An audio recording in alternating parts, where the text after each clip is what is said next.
Asante Yesu kwa kuja kwa ajili yetu. Asante sana kwa kukubali kuzaliwa kwa ajili yetu.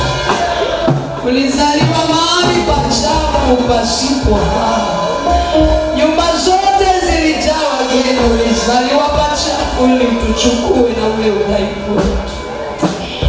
Pigie Yesu makofi.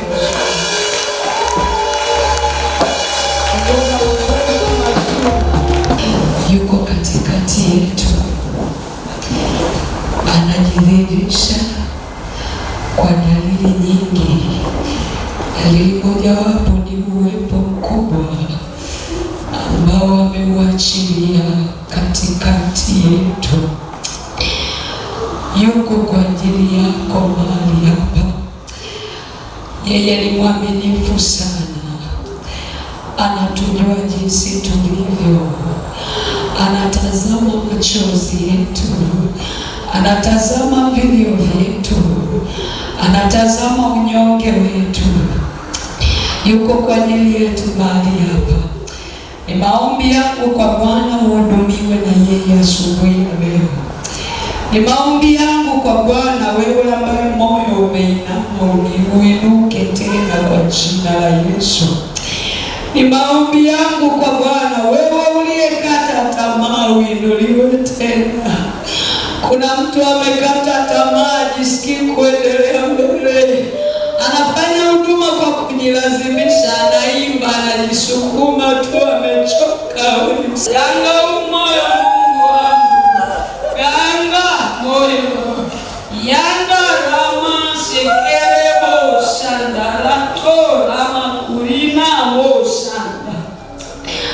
Ganga umoyo Bwana Yesu, ganga umoyo. Wewe ni daktari wa moyo, wewe ni mganga wa moyo, wewe ni mganga wa moyo. Mungu aliyesimama na mimi kwenye ule umri mdogo kabisa ukuniacha. Shikilie huyu mtoto kwa ajili ya utukufu wa jina lako. Shikilie Bwana wa mabwana. Akusi Mungu, usimwache. Vile ulivyotazama machozi ya wana wa Israeli, yatazame haya machozi Bwana. Yanda la bakuri na la baba bosaya. Mimi uliniinulia watu Mungu. Ulinipa watu wazuri, wazazi wazuri Bwana. Mpendele huyu mtoto Mungu. Anasikia upweke ndani ya moyo wake, mande remo sana. Riko la masanda la tora mokai. Wewe ni wa ajabu Bwana. Wewe ni wa ajabu. Mungu wetu yuko mahali hapa. Ni wewe tu kujiachilia asubuhi ya leo. Akawa anasema na mimi vile ninavyojua kufariji. Nikatafakari kwa habari ya wajane, anasema yeye ni mume wa wajane. Mungu aliona kwamba hakuna anayeweza kutoshea kuleta faraja kwa mjane. Kuna mjane yuko hapa, lama shanga la baba yekelebo liko robo kanda lama seketelebo shanga labo kuri labo. Wewe mjane uliyeko mahali hapa, yeye ni mume wako, anajishughulisha sana na mambo yako. Unaweza usimuone kwa macho, yuko pamoja na wewe. Endelea kusonga mbele ukimtumainia Bwana. Baba, ninakutukuza. Inawezekana unanitazama kwenye vyombo vya habari, unanitazama kupitia NYTV. Niko hapa kukwambia Mungu ni rafiki wa karibu sana. Usikate tamaa, usiyatazame mazingira, mtazame Bwana aliye hai. Yeye ni Mungu wa ajabu sana. Maombi yana umbali, ni kombora masafa marefu.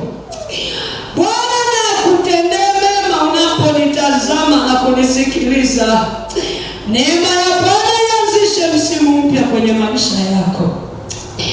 Mungu wangu, ninakushukuru. Roho Mtakatifu, asante. Tumekuwepo mahali hapa, tumeongea sana kwa habari ya mioyo yetu. Ninatamani nirudie tena kuongea kwa habari ya moyo wako. Mungu anamtaka moyo ambao ni msafi sana, moyo ambao hauhesabu mabaya, moyo ambao unavumilia, moyo ambao haujivuni. Mungu anautazama moyo wako. Nilikwambia moyo ulioharibika hauna uwezo wa kufanya ibada. Ukiona ndani yako unaabudu lakini huoni mpenyo, shughulikia moyo. Shughulikia moyo wako. Mungu anatamani sana na ni shauku yake ayahudumie maisha yetu. Nakwambia ni kama wewe mzazi ulivyo na shauku kwa yule mtoto wako ambaye unampenda, utaki aharibikiwe, ndivyo Mungu alivyo. Hayuko tayari kabisa kuona unaumia. Akiona unalia, moyo wake unaumia. Lakini sasa akiutazama moyo wako, haujatengeneza mazingira ya yeye kugamba majeraha yako. Akiutazama moyo wako, umebeba chuki. Ninakwambia tena hivi, kushughulikia moyo ni zaidi ya unavyojitazama. Ni ile hali ya utu wako wa ndani. Shughulikia vile vitu vya ndani. Ukiona unasema nimemsamehe, lakini bado unasikia moyo unauma, bado hujasamehe. Umesema tu kwa nje nimesamehe. Kipimo cha kusamehe ni yale maumivu ambayo unayapata. Nakwambia Yesu alitusamehe. Yesu alitusamehe makosa yetu, wala hatukuomba msamaha. Alitangaza msamaha kabla hatujamwambia tunaomba utusamehe. Mwambie Mungu akusaidie. Mwambie Mungu, naomba neema yako kabisa. Kibinadamu huwezi kusamehe. Huwezi kusamehe, moyo unauma. Moyo uliojeruhiwa una maumivu mengi. Kwa akili zako huwezi kusamehe. Hata wakuite watu wa kushauri, bila neema ya Bwana hautasamehe. Moyo ulioharibika unajihesabia haki. Unasema kwa nini ameniumiza? Ananionaje? Ananichukuliaje? Kwa nini alisema vile juu yangu? Hauwezi kusamehe bila neema ya Bwana.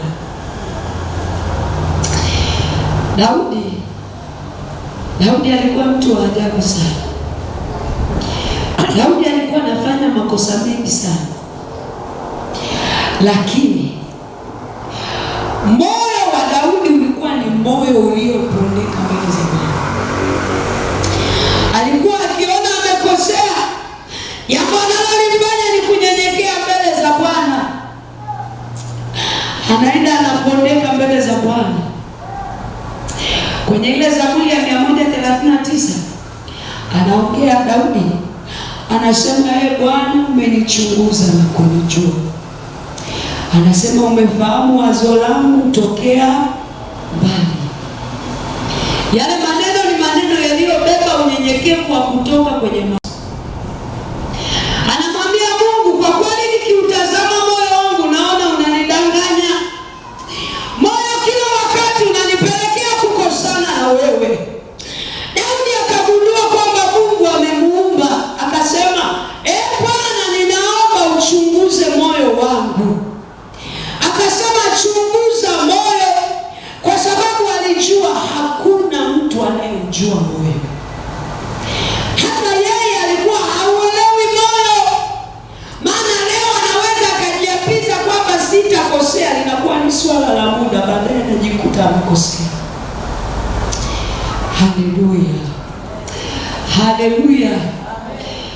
Kipindi cha nyuma, kutokana na ile maumivu mengi ambayo niliyapitia, ninakwambia kitu ambacho nimekipitia, kushughulikia moyo huwezi peke yako.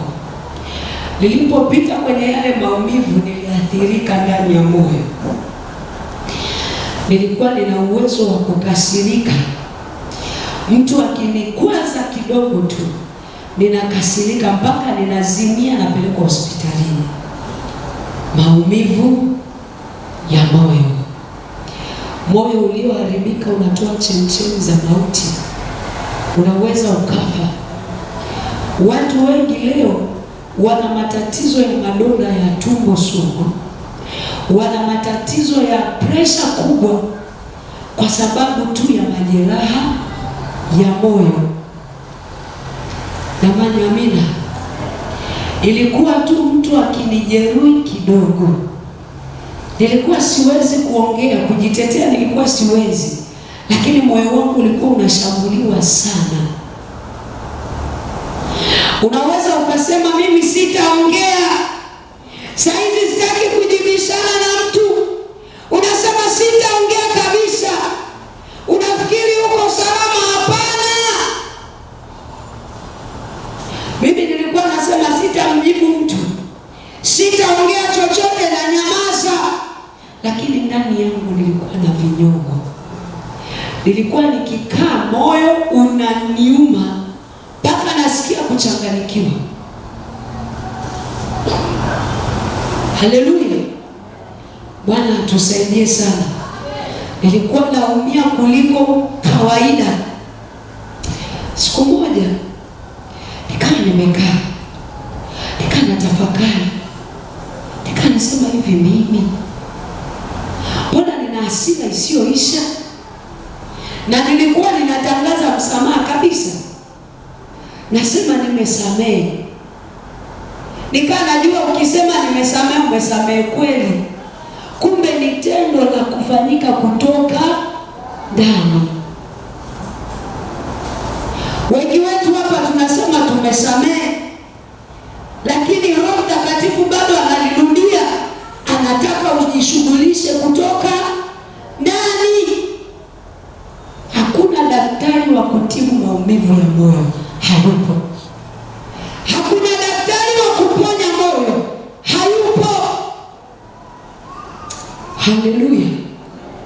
Ukikaa na hasira, moyo unakwambia hivi, achana naye yule. Yaani yule ipo siku atakoma. Yaani ukikuta unamwazia mtu mabaya kwamba yaani atakoma, ipo siku atanikumbuka kwa hapa ndani pana shida. Bado hujapona. Haleluya. Yesu akasema waombeeni.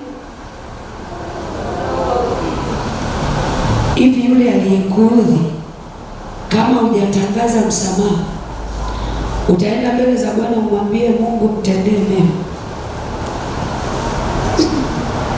Lakini maombi yetu tukienda mbele za Bwana, Yakobo anasema mnaomba hampati kwa sababu mnaomba vibaya.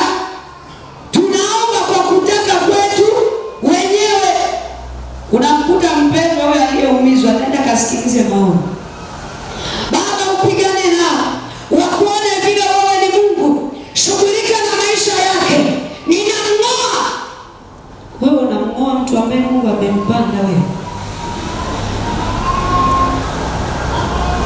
Moyo ulioharibika. Nilikwambia moyo ni mdanganyifu. Moyo unadanganya.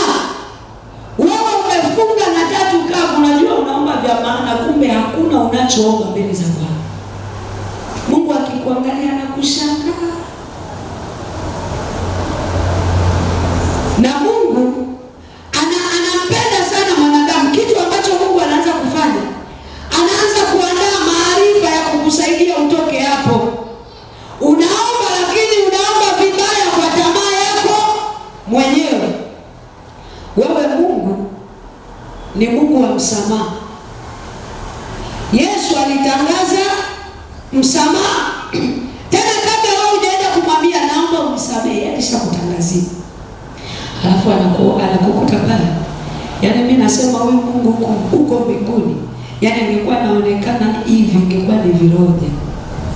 Yaani huyu hapa anaomba mnyonyoe, kazini afukuzwe,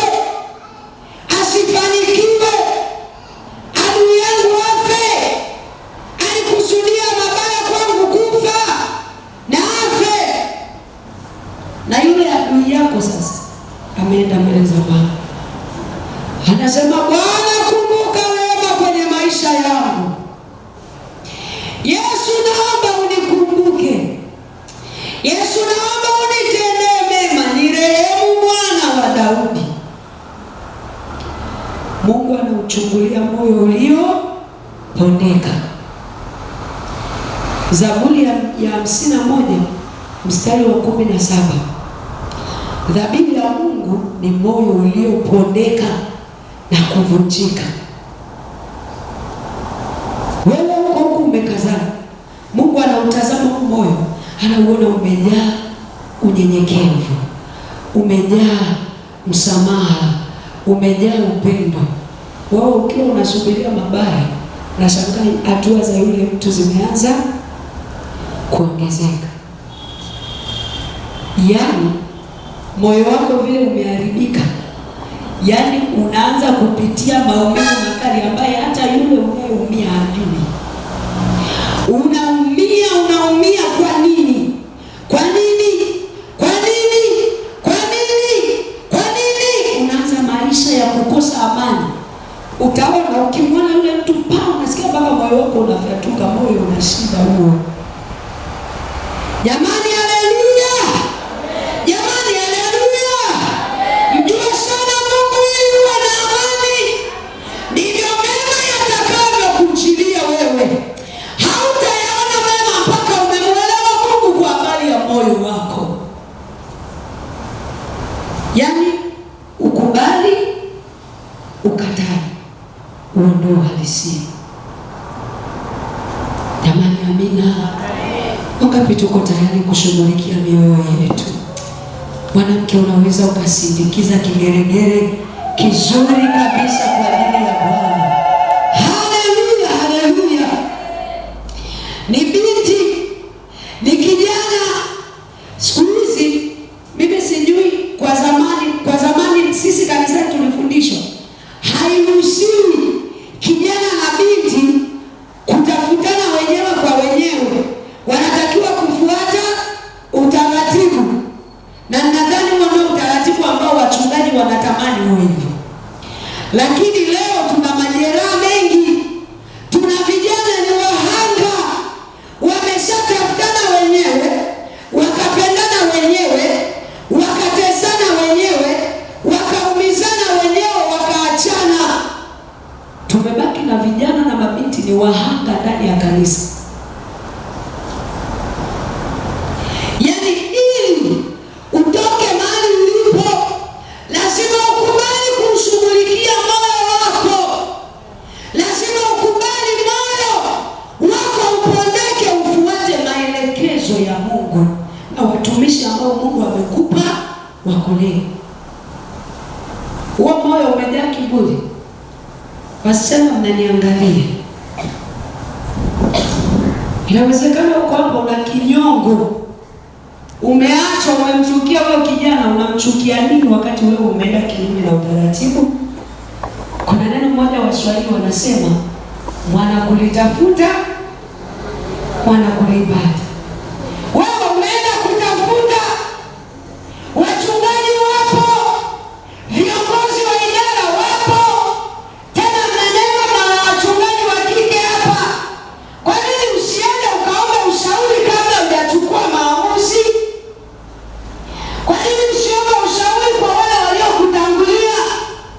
Na kwa vile moyo umejaa udanganyifu, leo kuna vijana na mabinti ambao hawayatunzi maisha yao, wanaanguka kwenye zinaa kila siku na wanajikausha, wako ndani ya kanisa na kuambia utajificha mahali pengine, lakini macho ya Bwana yanakutazama, macho ya Mungu yanakuangalia.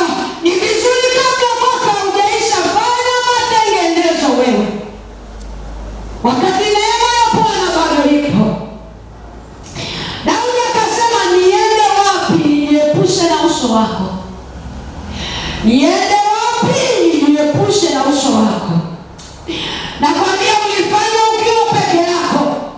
Tena inawezekana ulinyatia, ukaingia kwa siri.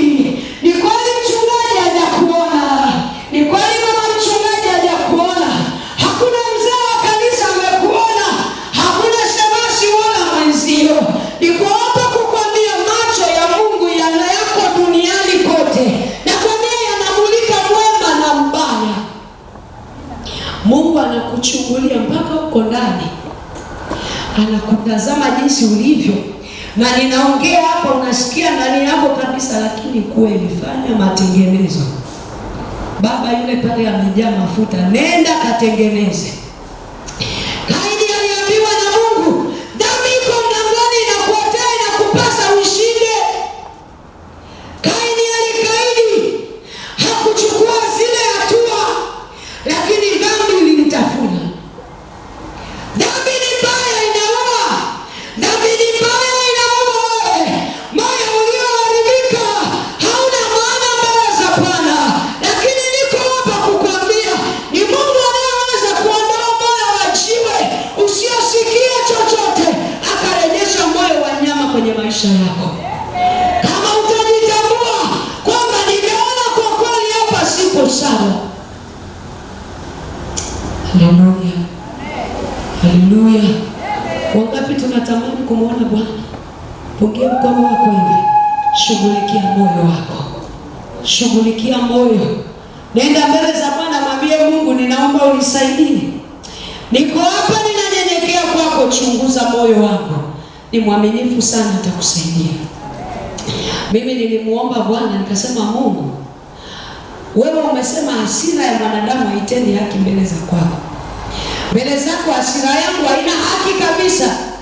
Alafu umesema mimi nikitunza hasira ni mpumbavu.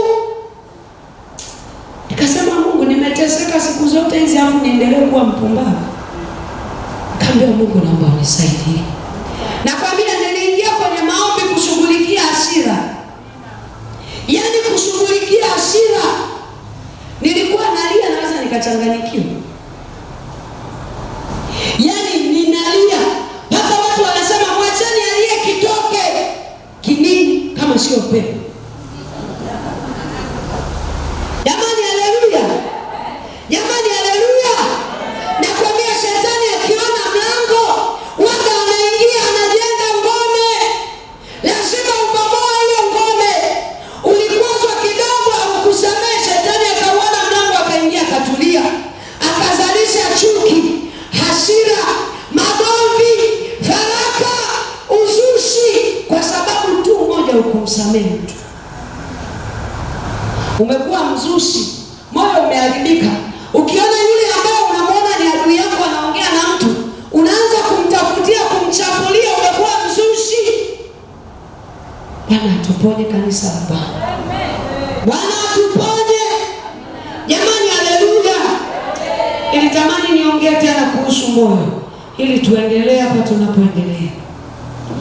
Mungu ni daktari mkuu wa moyo. Ni daktari mkuu. Nakwambia ni Mungu aliyeumba pasipo kuumbwa. Yeye alikuwepo kabla ya chochote kuwako. Alisema na tumfanye mtu kwa mfano wetu. Kwa hiyo kwa mfano wa Mungu wewe uliumbwa. Kwa hiyo anakujua jinsi ulivyo. Anamwambia Yeremia, kabla sijakuumba katika tumbo nalikujua. Kwa hiyo kabla hujawa wewe anakujua. Kwa sababu anakujua anaweza kukutengeneza. Anamwambia Yeremia, nenda nyumbani kwa mfinyanzi. Utamkuta mfinyanzi anafinyanga chombo. Anasema kilichoharibika anakifinyanga tena vile yapendavyo. Anasema ndivyo nilivyo Bwana, mimi ni mfinyanzi. Nimekuletea mfinyanzi aliyezaliwa kwa ajili yako. Aya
akusaidie.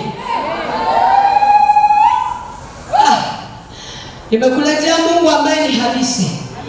Anafanya mambo yaliyo juu ya fahamu zetu. Anafanya mambo yaliyo juu ya akili zetu. Mambo ambayo yamewashinda madaktari wote. Mambo ambayo yamewashinda washauri. Yeye ni mshauri wa ajabu. Nimekuletea mshauri wa ajabu. Alikuja kwa sababu moyo wa mwanadamu uliharibiwa na Shetani. Ndio maana akaja akajifunua kama mshauri wa ajabu. Bwana na akutendee mema upone kwenye moyo wako. Haleluya. Bwana asifiwe. Bwana asifiwe sana. Jamani amina. Jamani amina. Unatamani kuona matokeo? Mwambie Bwana, ponya moyo wangu. Na kwambia moyo wako utatoa chemchemi za uzima. Utaufurahia moyo. Acha kukaa unalialia. Moyo una tabia ya manunguniko. Moyo ulioharibika unanungunika. Moyo ulioharibika unitazame unajihesabia haki. Yesu ambaye alikuja kwa ajili yetu. Yeye alinyenyekea mpaka mauti ya msalaba.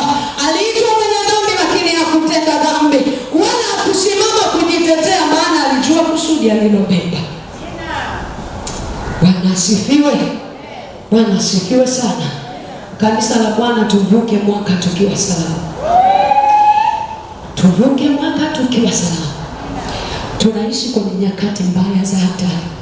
Chochote kinaweza kutokea. Tuko tunamwabudu Bwana, tunafanya shughuli zetu. Lakini ukikaa usisahau kwamba Yesu anarudi. Yohana 14 anasema msifadhaike mioyoni mwenu. Na maneno Mungu niaminini na mimi. Nyumbani mwa Baba yangu mna makao mengi. Anasema nilienda kuandalia makao ili nilipo mimi na ninyi muwepo. Tengeneza moyo wako ili ukafurahi pamoja na Bwana. Tengeneza moyo wako kwa ajili ya maisha ya sasa na ya baadaye. Rema sanda raba baba baba. Kanisa la Bwana Yesu anarudi. Duniani hapa sio kwetu. Tengeneza moyo wako. Kwa kadiri maasi yalivyoongezeka watu wanakufa ovyo ovyo. Tengeneza moyo wako. Jamani amina. Jamani haleluya. Sijui kama kuna mtu unanielewa mahali hapa. Haleluya haleluya. Haleluya haleluya. Haleluya haleluya. Moyo uliopondeka unapenda suluhu. Moyo uliopondeka unapenda kusuluhishwa. Unapenda matengenezo. Wana wa Mungu wamejaa imani, wamejaa upendo, tena wanapenda suluhu. Wala hawana jambo la kuwakwaza kwa baba yao. Haleluya. Watangazie watu msamaha. Sawa jamani? Hata kama umeumia, tangaza.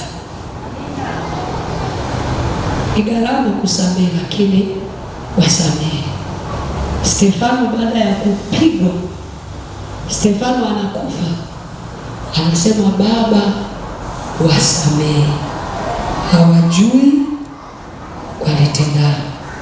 Anapigwa, wewe umeguswa, wewe umepigwa, wewe una alama. Stefano alikufa, lakini anakufa bado anawawazia mema watu hawa, manake alibeba moyo wa Mungu uliojaa upendo na rehema. Haleluya. Jamani haleluya. Jamani haleluya. Jamani haleluya. Jamani haleluya. Tangaza msamaha. Sawa jamani? Bwana na ugange moyo wako kwa jina la Yesu Kristo aliye hai. Amen. Naomba sasa niongee kidogo. Nitakuwa naongea leo na Jumapili tutamaliza. Kwa nini Yesu alizaliwa?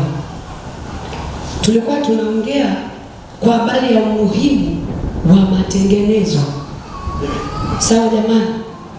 Umuhimu wa matengenezo wakati huu wa kukumbuka kuzaliwa kwa Bwana wetu Yesu Kristo. Tukaangalia maeneo ambayo Shetani anashambulia tukaangalia tu eneo moja ambalo ni nini? Ni moyo. Maeneo yako mengi sana, lakini moyo umebeba jambo kubwa sana. Kwa hiyo kwa sababu tumejiona jinsi tulivyo, tunaweza sasa, mioyo yetu ikiwa tayari mbele za Bwana imepondeka, tuangalie sasa kwa nini Yesu alizaliwa. Kwa nini Yesu alizaliwa kwa ajili yetu? Moja, alikuja ili kuufunua upendo wa Mungu kwa mwanadamu baada ya anguko la mwanadamu. Yesu alizaliwa kuufunua upendo mkuu sana wa Mungu kwa ajili ya mwanadamu baada ya lile anguko baya sana la mwanadamu. Kisoma kitabu cha Yohana sura ya 3 mstari wa 16, anasema kwa maana jinsi hii Mungu aliupenda ulimwengu hata akamtoa mwanaye wa pekee, ili kila mtu amwaminie asipotee, bali awe na uzima wa milele. Kwa hiyo Mungu alimtoa mwanaye wa pekee kwa sababu tayari tulikuwa tumeshaenda upotevuni, tulikuwa tayari tumetoka kwenye njia, tulikuwa tumetoka kwenye ule uhalisia wetu. Moyo wa Mungu ukawa unaumia sana, kwa sababu Mungu alimuumba mwanadamu kwa mfano wake, alikutofautisha na kitu kingine chochote. Yaani Mungu akijitazama na kuona wewe ndani yake, Mungu akaona alipe gharama. Kwenye Agano la Kale utaona watu ilikuwa ili wafanye ibada. Kumbuka mwanadamu alipoanguka alijitenga na uso wa Mungu, alijitenga na Mungu. Biblia inasema ni kwenye kitabu cha Isaya nadhani, anasema maovu yenu yamewafarikisha na Mungu. Kwa hiyo maovu ya mwanadamu yalimfarikisha, yani mwanadamu alikufa. Sawa jamani? Tunafahamu kwamba kuna mauti za aina mbili. Kuna ile mauti ya mwili kutengana na roho, lakini kuna mauti ya kiroho ya mwanadamu kutengana na Mungu. Kwa hiyo ile mauti ilitokea baada ya dhambi aliyofanya mwanadamu, na ilikuwa ni mashambulizi ya moyo. Ilikuwa tu ni mashambulizi ya moyo. Moyo ulipoharibika ukaingiwa na vitu vingi ambavyo viliunajisi kabisa moyo, Mungu akawa hawezi tena kukaa kwenye ule moyo. Kwa hiyo sasa maovu ya mwanadamu yanamfarikisha mtu na nani? Na Mungu. Kwa hiyo unapoendelea kumkosea Mungu, unapoendelea kuwa na vinyongo, unamtenga Mungu na wewe. Na Mungu kwa sababu ana upendo, anapenda wakati wote awe karibu na wewe. Kwenye Agano la Kale ilikuwa ili mtu amuone Mungu, alikuwa anawatumia makuhani. Tunaelewa kwamba kuhani ndio anaenda hekaluni, anafungwa kama kwenye mguu, sadaka zinatolewa, zile sadaka za kuteketezwa ndizo zinaleta kibali. Kwa hiyo kuhani alikuwa anawapatanisha watu yeye na Mungu. Sasa mimi sijui ingetokea makuhani wote wakafa, sijui ingekuwa. Mungu anajua mwenyewe. Bwana atusaidie. Lakini Mungu alikuwa anaona ile haitoshi. Mungu ni chombo cha mahusiano. Ni kama wewe ambavyo unaipenda familia yako, Mungu ni chombo cha mahusiano. Angetamani sana kukaa karibu na mwanadamu. Kwa hiyo akaamua sasa kutoa ile sadaka ya uhai. Yesu asingekuja katika mwili, asingeweza kwenda kunyang'anya mamlaka kwa adui. Ilikuwa ni lazima aje katika mwili, alafu afe katika mwili, aende akachukue mamlaka yako kwa adui ili wewe uwe huru. Kwa hiyo Mungu aliufunua upendo wa hali ya juu, wa kiasi cha kumwaga damu kwa ajili yangu mimi na wewe. Kwa hiyo kuzaliwa kwa Yesu kumebeba tafsiri ya upendo wa Mungu kwako, kumebeba tafsiri ya wewe kuwekwa huru. asifiwe. Bwana asifiwe sana. Yesu akawa anaongea na wale Wayahudi waliomwamini. Kwenye kitabu cha Yohana 8:31 anasema, ninyi mkikaa katika neno langu mmekuwa wanafunzi wangu kweli kweli, mtaifahamu kweli, nayo kweli itawaweka huru. Ninyi mkikaa katika neno langu, maana yake anasema ninyi mkikaa na mimi. Sawa? Kwa hiyo ili mwanadamu awe huru ni lazima akae na nani? Na Yesu. Ndio maana Yesu akaja kwa ajili yako. Anasema ninyi mkikaa katika neno langu mmekuwa wanafunzi wangu kweli kweli. Kwa lugha nyingine kwamba ninyi mkinikubali mmekuwa watu wangu, na kwa sababu mmekuwa wa kwangu, mimi ni mwalimu, nina uwezo wa kuwafundisha, nina uwezo wa kuelekeza nini kifanyike. Anasema mtaifahamu kweli, manake nitasimama kama mwalimu. Yale maeneo usiyoyajua, Yesu anasema nitasimama kukufundisha. Anasema utaifahamu kweli, manake utanijua mimi jinsi nilivyo, utaijua mamlaka yangu. Ukisha nielewa kwamba mimi ninaweza kubeba mizigo yako, basi wewe utakuwa huru kweli kweli. Haleluya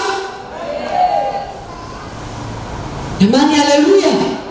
Kwa hiyo leo hii tunahangaika, tunasherehekea Christmas, lakini haileti matokeo kwetu. Kwa nini? Hatujaifahamu kweli, na kwa sababu hatujaifahamu kweli, hatujawekwa huru. Ndio maana tunatembea tumeelewa, hatujamuelewa Bwana.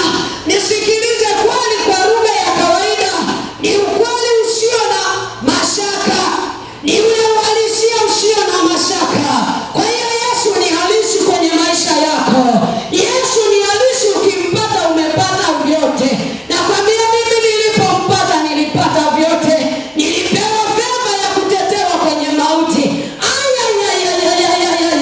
Asaliwa kwa upya kwenye maisha yako. Nakwambia amebeba package ya mbinguni. Ukimbeba Yesu unatembea na ufalme, unatembea na jeshi la mbinguni. Anatangulia mbele yako, alijifunua kama njia. Anasema mimi ndimi njia, anasema na kweli na uzima. Haleluya, haleluya jamani, haleluya. Yesu ni kweli na uzima kwenye maisha yako. Kwenye shuhuda nilizotoa NYTV, sitasahau wakati mwingine. Jana nilikwambia mimi ni ule ushuhuda unaotembea, mimi ni ule ushuhuda unaoishi kwenye maisha yangu. Nimemwona Bwana akifanya hata ule wakati ambao niliona haiwezekani kabisa, alijifunua kwangu kama Zaburi ya 23. Bwana ndiye mchungaji wangu, sitapungukiwa na kitu. Ukiwa na Yesu unao utoshelevu, ukiwa na Yesu haupungukiwi. Katika bonde la uvuli wa mauti anakuwa yupo. Ule wakati ambao unasema hapa nimetosha sasa, hapa naondoka, nakwambia yupo. Siku moja ilikuwa ni usiku wa saa 4, babangu akawa ananikimbiza nipige. Babangu alikuwa ananichapa sana. Kama kuna mtu ametandikwa fimbo ni mimi hapa. Ninazo alama mpaka leo kwenye mgongo wangu za vipigo kwa ajili ya Yesu. Ninajivunia Yesu aliyezaliwa kwa ajili yangu. Ninajivunia Yesu. Yesu, ninakupenda, I love you. Nampenda Yesu mimi wewe. Nampenda Yesu, nimemwona. Nakwambia ni waajabu wewe. Ile siku nilikuwa nakimbia, nikashangaa nimetumbukia kwenye shimo la. Nimedumbukia kule ndani, naangalia hivi juu. Nasema niko wapi Mungu? Nimedumbukia, ilikuwa ni masika, niko ndani ya maji. Naona viumbe wananitembea, wadudu wananirukia, nasema nitafanyaje humu? Kile kisima kilikuwa kijajengelewa. Nakwambia kilikuwa kimejaa utelezi. Nikiwa nimekaa ndani ya kisima, ninakwambia mambo ambayo nimeona. Mungu ni halisi wewe. Nakwambia Mungu ni halisi. Nimemleta halisi kwenye maisha yako. Nimemleta njia kwenye maisha yako.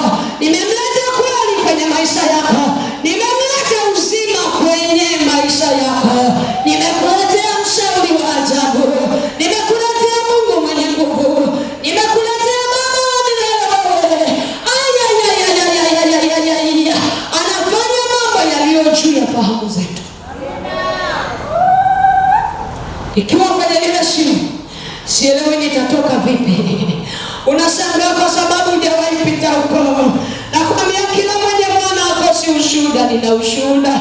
Nawezaje kutulia wakati nina ushuhuda? Bwana aliyefanya haya ili ndicho nikupe ya kuinue. Mimi nilivumilia pale Bwana alinitetea. Mungu alinisaidia mimi wewe. Acha tu nimpende Yesu. Acha tu nimpende Yesu mimi. Niko tayari kuacha chochote kwa ajili ya Yesu.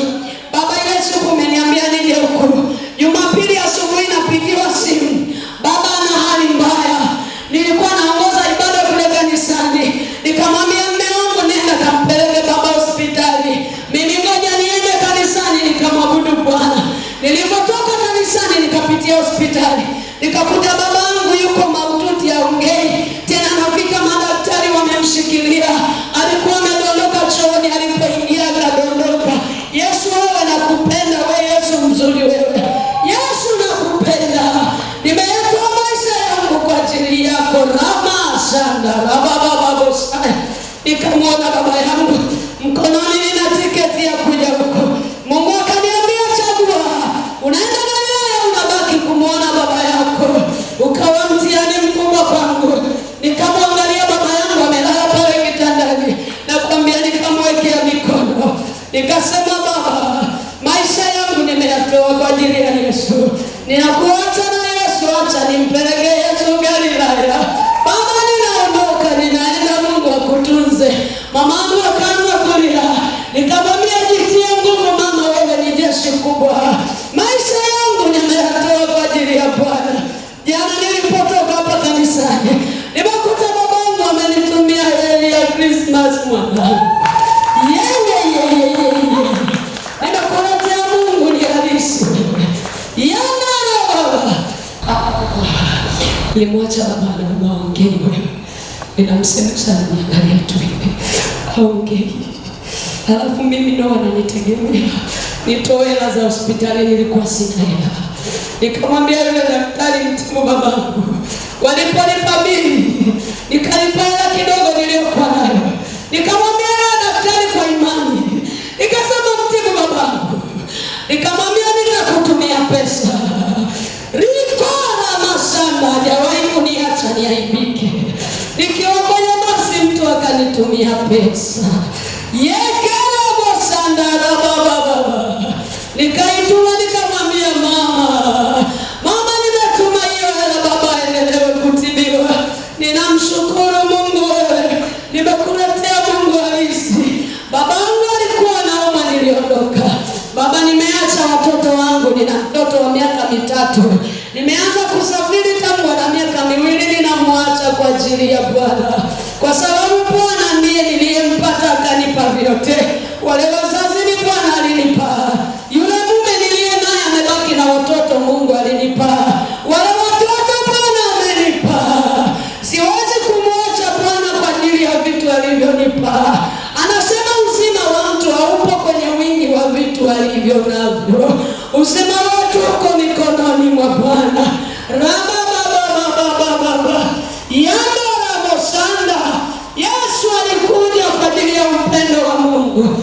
Kama unaweza kusimama, simama. Yando baba. Riko rabo sanda rabo saya. Yando rabo sekete rabo saya. Riko rabo baba. Kumbeba Yesu kuna gharama. Kumbeba Yesu ni gharama. Lakini ukimbeba ni mwema sana. Mimi nilipokuwa kwenye lile shimo, nakwambia niliona mtu amekuja akaninyanyua hivi, mimi ninayeongea na wewe hapa. Yule mtu alininyanyua kwenye shimo. Sikujua kaingia saa ngapi, lakini nilimwona yule mwanaume. Alininyanyua akaniweka pembeni hivi. Nikiwa nataka kumwambia asante, nageuka hivi simuone. Alikuwa ni shimo wa kabila la Yuda. Alikuwa ni yule mtu wa 4 kwenye lile tanuri la moto. Mungu ni halisi wewe. Kama ambavyo yule mfalme alimuona, akasema tulitupa 3, huyu wa 4 ametoka wapi? Na mimi nilimwona Bwana ana upendo wa ajabu kwenye maisha yako. Yandara babo sakaraba yetere na mokaya. Rikora masikita. Rikora masandara babo saka. Wale wapigaji wako wapi? Tumwabudu Bwana kidogo. Roho Mtakatifu ametujilia, tumeomba ile mara nyingine. Weka tumwabudu.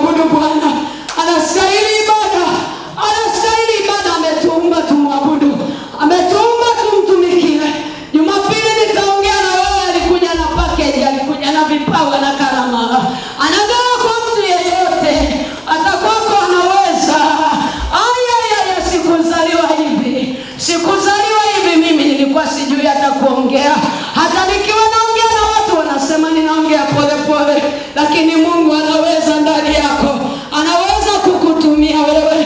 Tengeneza moyo wako. Mungu anatafuta mtu, anatafuta watu Galilaya, anawatafuta watu watakaosimama kujenga mahali palipobomoka.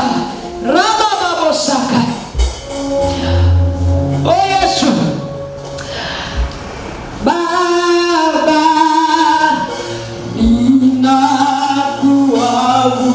ninakuabudu.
tutagusha utukufu wako. Hizi heshima zote uzipata. Tutagusha utukufu wako. Adhamani zako. Heshima ni zako. Heshima ni zako. Heshima ni zako. Heshima ni zako. Heshima ni ya kwako. Yana raho. Yekerebo. Oye.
Mwanadamu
Kama unaweza kumshangilia